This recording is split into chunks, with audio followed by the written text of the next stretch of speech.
көрермендер, мен Ашсел мектеп бөбекжай балабақша кешенінің 9-шы сынып оқушысы Самиғолла Қадиджа. Бүгінгі менің тақырыбым құрт және оның пайдасы. Құрт дегеніміз не?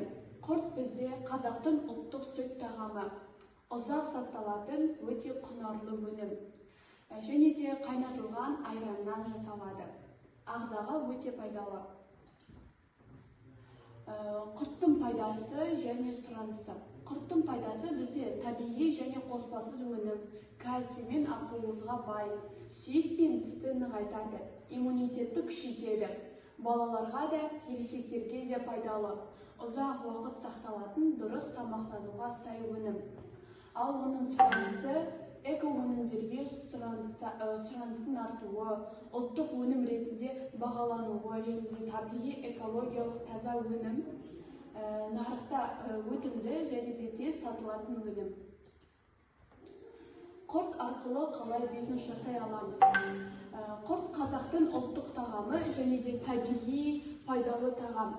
Қазіргі таңда адамдар экологиялық таза қоспасыз өнімдерге көбірек көңіл бөле бастады. Осыған байланысты құрттың бизнес көзі ретінде дамыту өте тиімді. Бұл өнім күнделікті тұтынуға жарамды, ұзақ сақталады және барлық жастағы адамдарға пайдалы. Ұлттық тағамды заманауи бизнеске айналдыру арқылы әрі табыс табуға, әрі қазақтың дәстүрін өніммен кеңінен танытуға болады.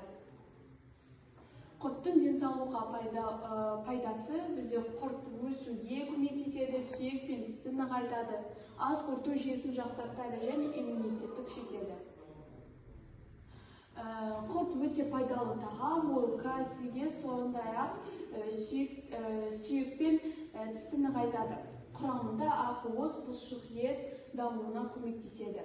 Құрт иммунитетті күшейтіп, ағзаға күш береді. Сондықтан құрт пайдалы әрі құнарлы ұлттық тағам деп айтуға болады. Қазіргі заманауи маңызы. Бүгінде құрт дүкендерде сатылады, экологиялық таза табиғи өнім ретінде бағаланады. Кейбір кәсіпкерлер құртты шетелге экспорттауда. Бұл ұлттық брендке айналып келеді.